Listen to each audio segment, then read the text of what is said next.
Hi everyone and welcome back to my channel, New Jersey Nurse to Be. Today we'll be talking about a couple things, how it's been with my first job as an LPN, what tools do I bring, what scrubs do I use, what brand do I use, and yeah, whatever else comes to mind. So as you guys can see, I got my PJs on. I always have PJs. I feel like this is like the most comfortable to make videos in and stuff. We are in my home. And so I just got to work a couple hours ago. I finished my charting and I said, well, let me just update my channel with what's been going on. So you guys, I don't know if I told you guys, but I started working August 7th. I passed my NCLEX, I think it was July 30th, I believe it was. And I got licensed on the 5th of August and started working as an LPN August 7th. So everything happened right away, blah, blah, blah, right? I work for a facility that is a long-term facility.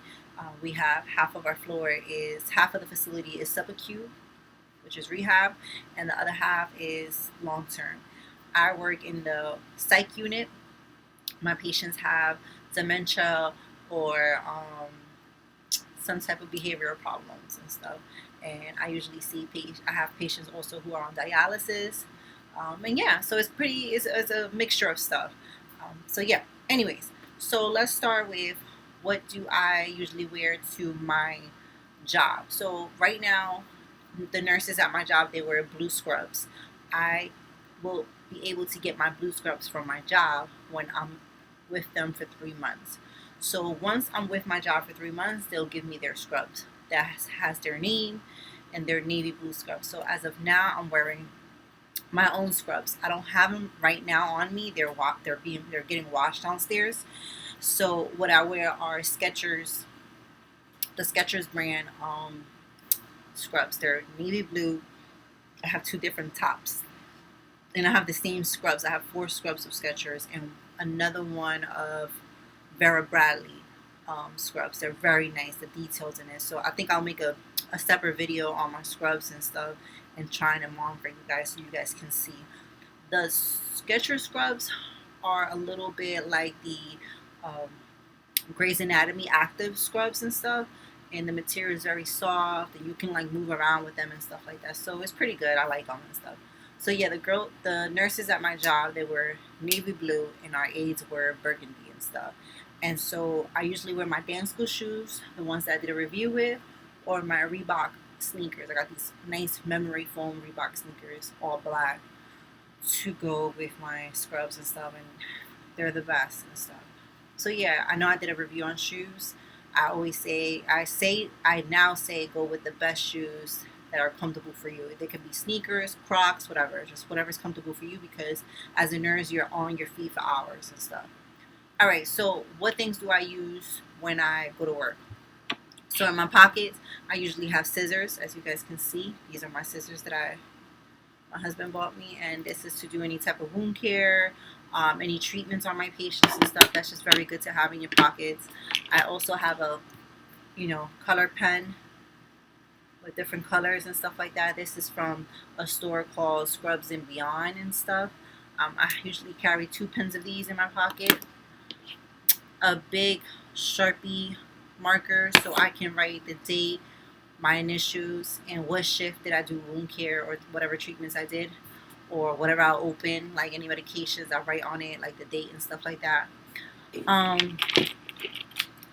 My ID badge, I'm not going to show you guys, my badge because it will stay where I'm working at, but you guys can see all the different color codes. I also carry on my badge my hand sanitizer and a small Sharpie marker and stuff. These small Sharpie markers, my husband got them for me at Home Depot for, I believe it was $1.43. You see I have a purple one and also a black one. These are good to carry on your badge and stuff like that in case, it's just quick. Like, oh, all right, I have one here. Sometimes I don't carry the big marker, but I always carry my ID badge. So that's just a quick way for me to get into my Sharpies, to get to my little Sharpie marker. And of course, mints, because you're literally like face to face with your patient and stuff. What tools do I use? I bring my own tools, um, and I bleach them every day before I go home and stuff. I have my own thermometer and stuff, and this is like for the forehead, across the forehead, and it also is to check the ear. So it's 2-in-1 and stuff. And this is the Track Aid, and I believe I paid $20 for this on eBay. So again, it's the Track Aid brand. I use that. I also have my own blood pressure cuff, automatic blood pressure cuff, and this is the Omron 10. Pretty nice. Usually it's on the wrist. It goes on the wrist like this.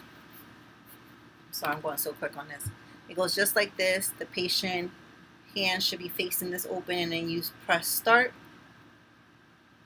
If it turns on, right now it's not turning on. I don't know why, but oh, the battery's not in.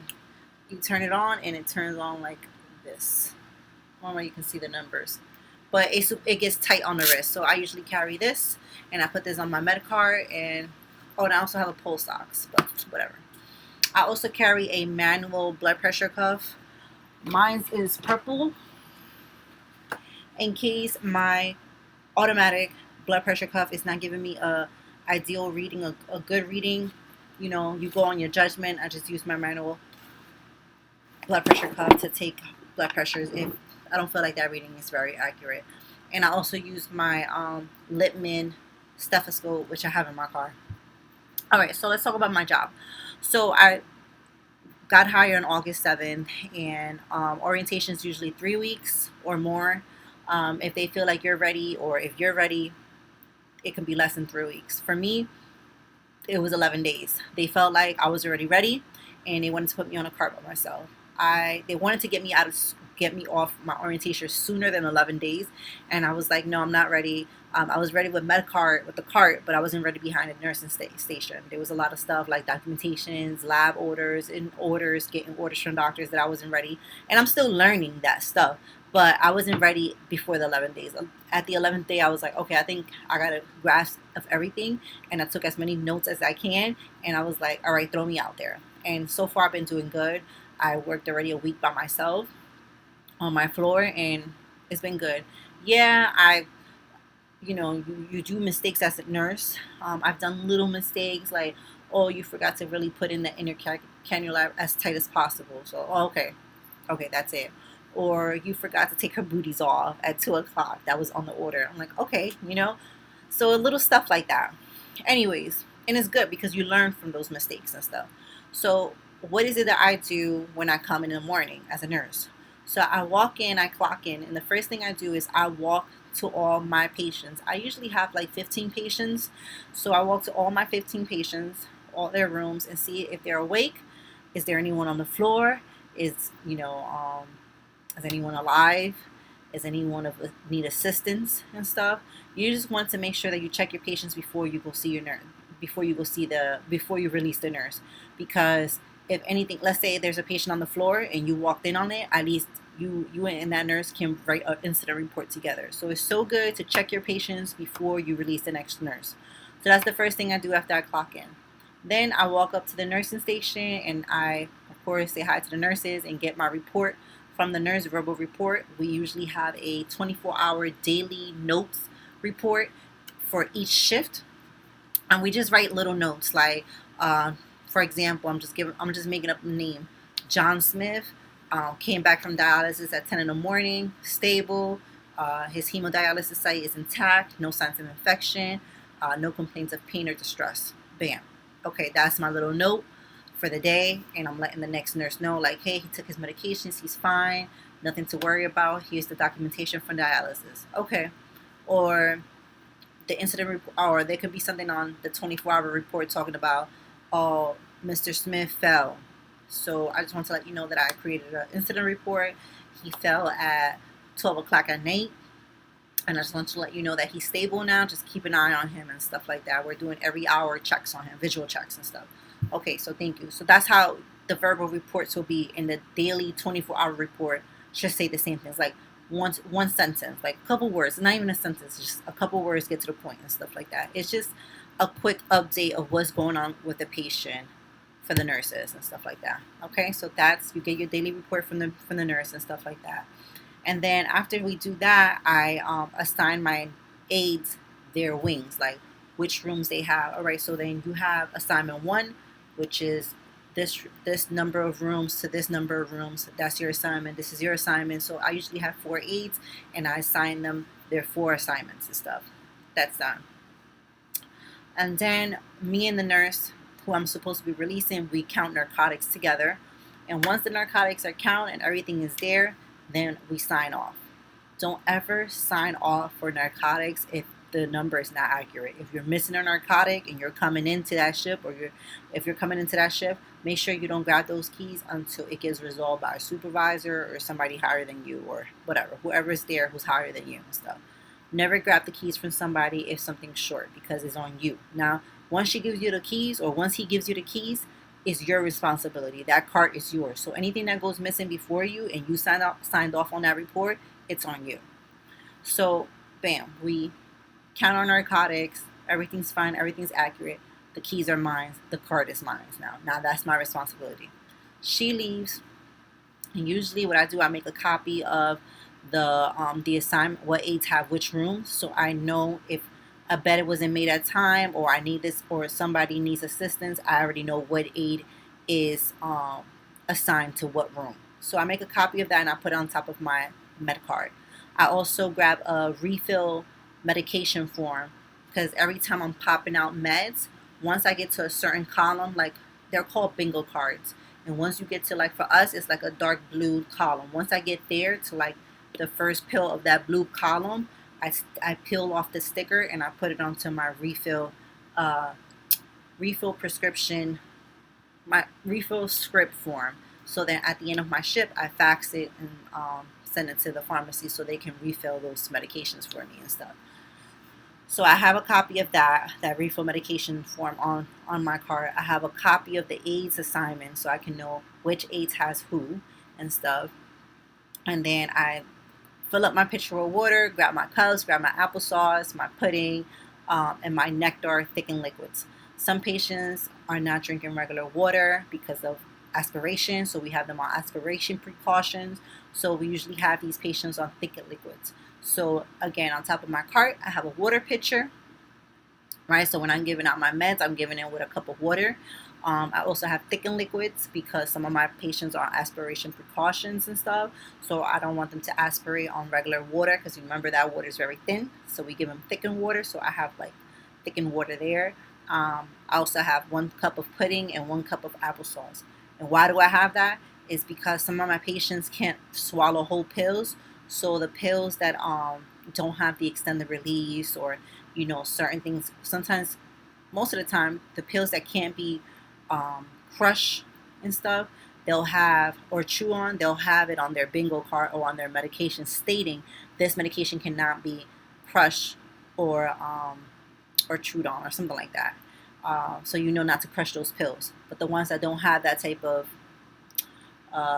lettering or whatever, warning on them, you can crush. So, because again, those patients who can't really take anything down are going to need that crush. So usually crush it, mix it in applesauce, a little bit of applesauce or pudding for them and stuff, and it makes it easy for them to take in their medication and stuff. So yeah, I have applesauce and pudding.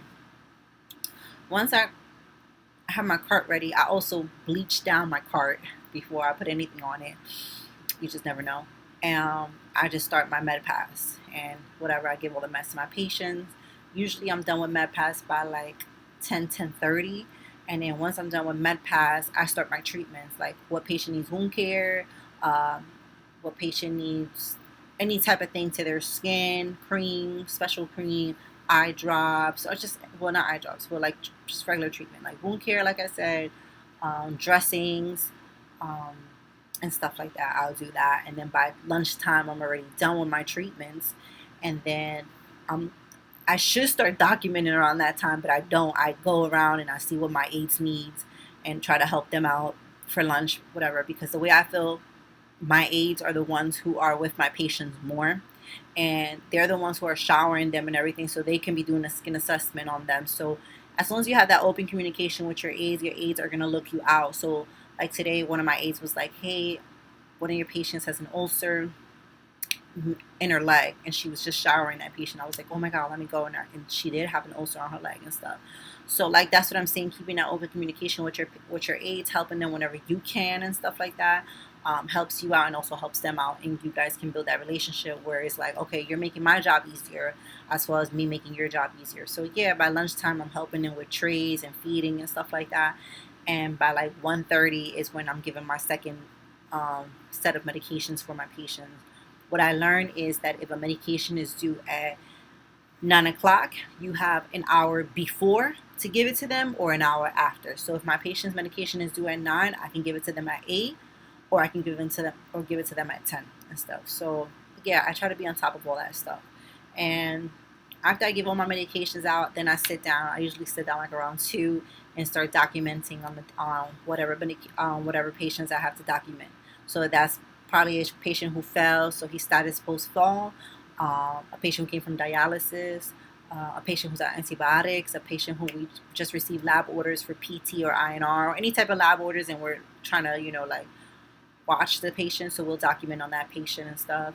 What else will we document? New admissions, readmissions and stuff. Patient on psych meds, we will document on that patient, how's he tolerating or how she's tolerating her psych meds and stuff like that, how she's been doing. Patients who are on Wonder Guards, because remember I work in a psych unit, so how's my patient with their Wonder Guard, where they've been, have I been doing their visual checks, have I checked their Wonder Guard, is it functioning, where is it located and stuff like that. So it's very good to be very specific with your notes, also be accurate with your notes. On your notes, it's so important to put your vital signs and stuff, be up to date with your vital signs and your assessments. You can't assess the same patient every day. That's understandable. I get it. But you want to assess those patients who are basically like the word, I forgot the word that I was looking for, but those patients who really need it, emergency patients. It could be somebody who is on hospice and needs those type of patients will need vital signs checked every day and stuff. A patient who fell, a patient on behavior meds who you just put on behavior meds, a patient who was just on dialysis, critical patients. So you want to do vital signs mostly every day on critical patients and stuff like that. And insurance, they look at that. So it's good to be accurate again with your charting and stuff, because remember, it's your license on the line. So don't make something up and stuff on vital signs and stuff, especially when you don't even really know these patients. You shouldn't be making up vital signs, period. But yeah, I do my documentation. That's done. Do my lab orders, put whatever new order, or call whatever doctor I need to call. Usually I work in a day shift, so I see a lot of family members. I speak to them as the nurse as I'm their family member's nurse. So yeah, I try to answer whatever questions I can. And I always say, if I don't have the answer for you, I'm gonna get you the answer. I'm gonna try to get you the answer. And I say that to my aides. I say that to everybody. Like, listen, come to me. I try to be as helpful as possible and stuff like that. You have to put yourself in those people's shoes and stuff like that. And I try. But yeah, so far that's that. Then the nurse who's supposed to release me comes in and we do it all over again. Let me give you the verbal report. Let's count the narcotics, and then I go home. And that's basically it. That's basically my day for the psych unit that I'm in right now. I have asked for me to be a float nurse. I can learn more if I'm a float nurse and stuff like that. And they will do that in a couple more weeks. I just feel like I need more time with getting to know the policy and procedures. How do you do everything in my unit? And I should be fine and stuff. But yeah, here's my short video letting you guys know about the details about my job and what I do and stuff like that. And so far it's been so good. September 7th will be a month. Yeah, so the next video that will come will be on my scrubs or whatever else I come up with. Again, don't forget to subscribe, like my video, and comment below if you guys have any questions. Bye.